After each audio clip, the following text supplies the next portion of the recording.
Since the first human genome was sequenced back in 2003, over 26 million people have now gone and had part of their genome sequenced.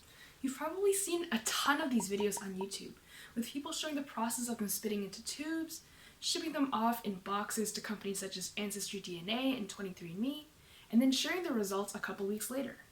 Originally costing over $3 billion, technological advancements have driven the price down to just $300 for whole genome sequencing, and even less for regular DNA testing, making it much more affordable for the average citizen.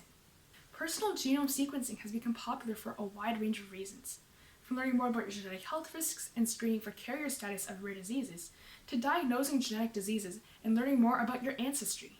This enables better disease prevention, more accurate diagnoses, personalized therapies, and further scientific advancements if you choose to share your genomic data with researchers. After all, your DNA is your biological blueprint.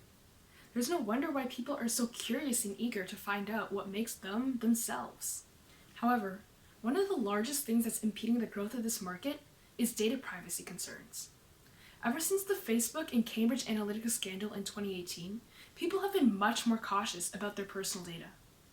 Combined with stories of genomic data being sold to pharma companies and genomic databases being used for law enforcement purposes, it's caused quite a decline in the sales of DNA tests. One company at the forefront of building a privacy-focused personal genomics service is Nebula Genomics, solving this issue by putting people's DNA on a blockchain. Privacy concerns are mitigated through the technology through 4 key components: anonymous sequencing, data access control, record auditability, and secure data sharing and analysis. Starting off with anonymous sequencing. Now, you might be thinking, don't all companies have to make genomic data anonymous? And you're right.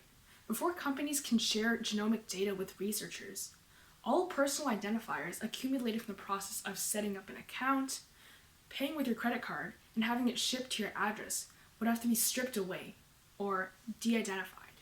What Nebula does is decoupling this information before it even gets to them, removing the need for de-identification, as already intrinsically separate. Bringing blockchain into the picture, payments are made anonymous through cryptocurrency, since it only relies on blockchain addresses, which have no connection to any real-life identifiers. The sample collection kits are also shipped anonymously for pickup at a PO box. However, while the purchase can be made anonymous, the DNA itself can't really be, since it's a unique identifier. I mean, who really cares about your name and address when you have all 6 billion of their base pairs? Of course, the DNA is encrypted, but that does bring up a good point.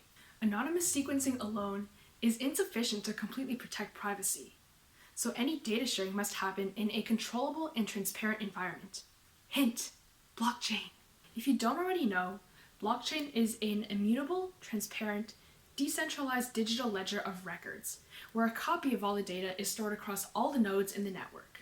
New entries are broadcasted, timestamped, and verified by everyone in the network before being officially added to the chain. No changes can be made to the records after they're added, as that would invalidate all data after it in the chain, making it tamper-proof. And the transparency means that anyone in the network can see a complete history of how your data is accessed and used. This enables record auditability, so that you know exactly what is happening with your genomic data and have full control and ownership over it. Another thing that it aims to solve is data access control. While the blockchain is transparent, that doesn't mean that just because that you're in the network, that you can just see someone else's DNA. Access still has to be granted, and is done through encryption keys. Currently, with most genomics companies being the main party in control of the data, there is too much trust placed into a single party, increasing the risk of security breaches. Giving access to only the user is also extremely risky, as encryption keys, as well as the genomic data, can't be recovered if lost. Nebula is building a blockchain-enabled multi-party access control system, where instead of giving the encryption keys to just the user, they're split into shares to enable access for different parties, including research institutions. Furthermore, the genomic data is not just stored, but also analyzed in secure computing environments, with the idea of algorithms being brought to the data, rather than transferring the data to external systems. They then use homomorphic encryption, a form of encryption that allows one to perform calculations on encrypted data without having to decrypt it first. This makes it possible to encrypt the genomic data so that it's not directly viewable, but can still be analyzed as if it were a plain text, protecting the data during analysis. To dig deeper, I called up one of my friends and fellow blockchain enthusiast, Xiangs, to hear out his thoughts on Nebula. So, what was your initial thought or reaction when first hearing about Nebula?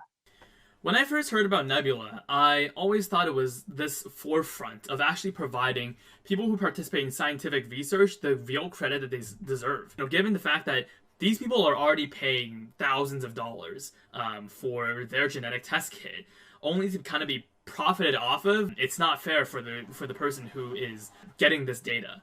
But the fact that Nebula does all of this through a blockchain-based system, rewarding them for continuing to do business with them by contributing to scientific research, is really a new pioneering technology and a really new way of doing things.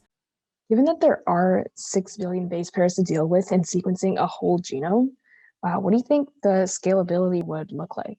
The scalability, I feel like, will be the biggest problem, because given that Nebula only gives people like the ability to give data to Nebula, and then Nebula then acts as this middleman for selling that data to other companies and researchers. But I wouldn't say it would be too far off. I mean, layer 2 in Ethereum is coming out, and with it, state channels, which allows basically people and researchers to download the data that they need while crediting the individual user for providing them the data, like on a pretty big scale. So that's going on, and I hope that'll be adopted in the very near future, but definitely not without a fight from the certain currently existing institutions that are out there that want to preserve this method of transaction.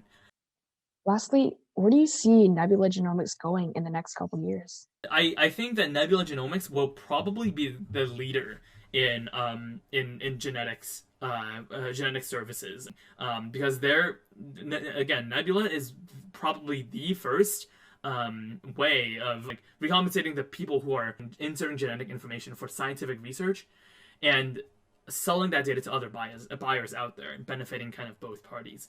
But I am hoping that a new system will come along where the data will be purely from the individual themselves to the research lab, and I think that might be the future. But Nebula, for sure, right now is the hottest thing on the block, like the pioneering service no one has ever really thought of before.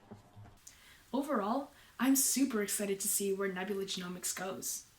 Harnessing the power of blockchain in securing genomic data is a unique application that I definitely hadn't thought of before, and given the growing demand and accessibility of genetic testing, ensuring the security of our most personal information will only become more and more vital.